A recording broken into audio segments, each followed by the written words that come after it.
अस्सलाम वालेकुम। आज हम बॉइलिंग पॉइंट और उससे रिलेटेड कुछ एमसीक्यूज़ की प्रैक्टिस करने जा रहे हैं। उसके अलावा हम बॉइलिंग पॉइंट से क्या-क्या चीज़ें प्रेडिक्ट कर सकते हैं और उनसे रिलेटेड एमसीक्यूज़ हम कैसे सॉल्व कर सकते हैं, उसकी डिस्कशन करने जा रहे हैं आज हम। तो बॉइलिंग पॉइंट के बारे में 2-3 चीज़ें मैं आपको बताऊंगा। सबसे पहली चीज़ कि बॉइलिंग पॉइंट डायरेक्टली प्रोपोर्शनल होती है नंबर ऑफ़ कार्बन एटम्स के साथ। नंबर ऑफ़ कार्बन एटम्स के साथ डायरेक्टली प्रोपोर्शनल होती है, या हम कह सकते हैं कि किसी भी कंपाउंड के मॉलिक्यूलर मास के साथ डायरेक्टली प्रोपोर्शनल हो सकती है। अच्छा, जो जो चीज़ें मैं आपको बताने जा रहा हूँ उससे रिलेटेड एक एक हम एमसीक्यूज़ भी करते जाएंगे। पहली चीज़ ये हो गई कि बॉइलिंग पॉइंट डायरेक्टली प्रोपोर्शनल होती है नंबर ऑफ़ कार्बन एटम्स के साथ। इससे रिलेटेड एक एमसीक्यू है कि भैया हमें बताएं कि नीचे दिए गए जो भी कंपाउंड्स हैं उनमें सबसे ज़्यादा बॉइलिंग पॉइंट किस कंपाउंड की है। तो हम यहाँ पर देखेंगे कि नंबर ऑफ़ कार्बन एटम्स किस में ज़्यादा हैं। देखिए, जो पहला ऑप्शन है उसमें हमारे पास इथाइल क्लोराइड गिवन है, और आपको पता है कि इथाइल क्लोराइड में हमारे पास यहाँ पर सिर्फ 2 ही कार्बन हैं। जबकि ऑप्शन नंबर बी में देखें, हमारे पास प्रोपाइल क्लोराइड गिवन है और इसमें भी आपको पता है कि यहाँ पर 3 आपको कार्बन एटम्स नज़र आ रहे हैं। ऑप्शन नंबर सी देखें, यहाँ पर आपको ब्यूटाइल क्लोराइड गिवन है और यहाँ पर आपके पास 4 नंबर ऑफ कार्बन एटम्स है। सो यहाँ पर देखें तो सबसे ज़्यादा कार्बन एटम्स हमें ऑप्शन नंबर सी में नज़र आ रहे हैं, तो ऑप्शन नंबर सी ही करेक्ट ऑप्शन होगा, क्योंकि जहाँ भी आपको ज़्यादा नंबर ऑफ़ कार्बन एटम्स मिलेगा वहाँ उस कंपाउंड की बॉइलिंग पॉइंट सबसे ज़्यादा होगी। दूसरी चीज़, अगर कार्बन एटम्स आपको सभी ऑप्शंस में सेम दिए गए हों, फॉर एग्जांपल कि आपको इन चारों ऑप्शंस में 4 number of carbon atoms given है, तो आप कैसे बॉइलिंग पॉइंट को प्रिडिक्ट कर सकते हैं। तो बॉइलिंग पॉइंट को प्रिडिक्ट करने के लिए ये भी एक शॉर्टकट है कि भाई बॉइलिंग पॉइंट यहाँ पर डायरेक्टली प्रोपोर्शनल है इंटरमोलिकुलर फोर्सेस के साथ। अब इंटरमोलिकुलर फोर्सेस का कैसे पता चलेगा हमें, कि हम यहाँ पर आपको जो भी कंपाउंड दिए गए होंगे ना, वो आपको ब्रांच्ड स्ट्रक्चर्स गिवन होंगे, और ब्रांच्ड स्ट्रक्चर्स गिवन होंगे। उसके अलावा आप देखेंगे, ब्रांचेस काउंट करेंगे, अगर आपके पास ज़्यादा ब्रांचेस हैं किसी भी कंपाउंड में, तो उनकी इंटरमोलिकुलर फोर्स या इंटरमोलिकुलर अट्रैक्शन उनमें काफ़ी ज़्यादा कम होगी। सो अगर जिस भी कंपाउंड में देखें आप कि ब्रांचेस बिल्कुल कम हैं, तो उनमें बॉइलिंग पॉइंट ज़्यादा होगी। सही है। इस हिसाब से एक हमारे पास एक एमसीक्यू है कि which are the following has the greatest boiling point. इनमें सबसे ज़्यादा बॉइलिंग पॉइंट किस में है। हम काउंट करेंगे कि ब्रांचेस सबसे ज़्यादा किस में हैं।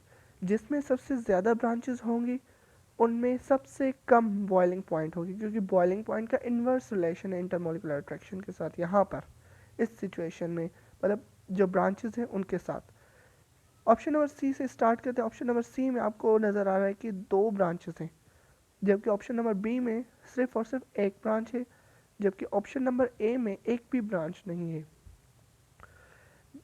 हमारी पीछे बात क्या हुई थी कि ज़्यादा ब्रांचेस होंगी तो कम इंटरमोलिकुलर फोर्स होगी, और यहाँ पर कम इंटरमोलिकुलर फोर्स होगी तो मतलब कि बॉइलिंग पॉइंट भी कम होगी।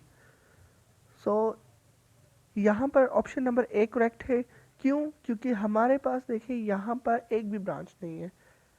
अगर ब्रांच नहीं है तो इसका मतलब यहाँ पर इंटरमोलिकुलर अट्रैक्शन सबसे ज़्यादा है, और आपने पढ़ा कि इंटरमोलिकुलर अट्रैक्शन का बॉइलिंग पॉइंट के साथ डायरेक्ट रिलेशन है।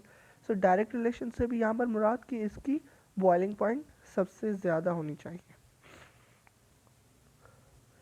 अच्छा, कुछ और एमसीक्यूज हम यहाँ पर डिस्कस कर लेते हैं। ये अब किस तरह का एमसीक्यू है कि देखें, हमारे पास जो भी ऑप्शन गिवन है वो in the form of R X given है, और आर एक्स आपको पता है कि इसे हम अल्काइल हैलाइड कहते हैं। सो यहाँ पर अगर आप देखें तो ऑप्शंस में जो भी अल्काइल ग्रुप आपको गिवन है वो चारों ऑप्शंस में सेम ही है, इनमें कोई डिफरेंस नहीं है। मतलब मिथाइल गिवन है तो यहाँ पर सभी ऑप्शंस में मिथाइल गिवन है, सही है। तो अगर अल्काइल ग्रुप आपको सेम ही गिवन हो सारे ऑप्शंस में, तो आप देखेंगे कि बॉइलिंग पॉइंट का रिलेशन इलेक्ट्रोनेगेटिविटी के साथ, इलेक्ट्रोनेगेटिविटी के साथ इसका डिफरेंस मतलब बॉइलिंग पॉइंट का रिलेशन देखेंगे। और आपको ये बात भी पता होनी चाहिए कि इलेक्ट्रोनेगेटिविटी के साथ बॉइलिंग पॉइंट का डायरेक्ट रिलेशन है। सो ऑप्शन नंबर सी यहाँ पर करेक्ट है। क्यों? क्योंकि फ्लोरीन की इलेक्ट्रोनेगेटिविटी सबसे ज़्यादा है। आपको पता है कि फ्लोरीन की इलेक्ट्रोनेगेटिविटी पीरियोडिक टेबल में सबसे ज़्यादा होती है। उसकी जो वैल्यू होती है वो 4 होती है, जबकि ब्रोमीन की 2.8, क्लोरीन की 3 और आयोडीन की 2.5 होती है। अच्छा, बॉइलिंग पॉइंट के कॉन्सेप्ट को यूज़ करके हम दो तीन चीज़ें और भी प्रिडिक्ट कर सकते हैं। अच्छा, वो दो तीन चीज़ें क्या है? नंबर वन पे बॉन्ड एनर्जी। बॉन्ड एनर्जी को हम प्रिडिक्ट कर सकते हैं, क्योंकि देखिए बॉन्ड एनर्जी का बॉइलिंग पॉइंट के साथ डायरेक्ट रिलेशन है। और हम यहाँ पर वॉलेटिलिटी भी प्रिडिक्ट कर सकते हैं, क्योंकि बॉइलिंग पॉइंट का वॉलेटिलिटी के साथ इन्वर्स रिलेशन है। सो अगर इस वाले क्वेश्चन को हमें चेंज कर लूँ, यहाँ पर ग्रेटेस्ट बॉइलिंग पॉइंट है, तो यहाँ पर मैं बता दूँ, यहाँ पर बना लूँ ग्रेटेस्ट बॉन्ड एनर्जी, तो फिर भी हमारा जो ऑप्शन करेक्ट होगा वो ऑप्शन नंबर सी ही होगा, सही है। क्योंकि ज़्यादा नंबर ऑफ कार्बन एटम्स जिस भी कंपाउंड में होंगे उसकी बॉन्ड एनर्जी भी सबसे ज़्यादा होती जाएगी।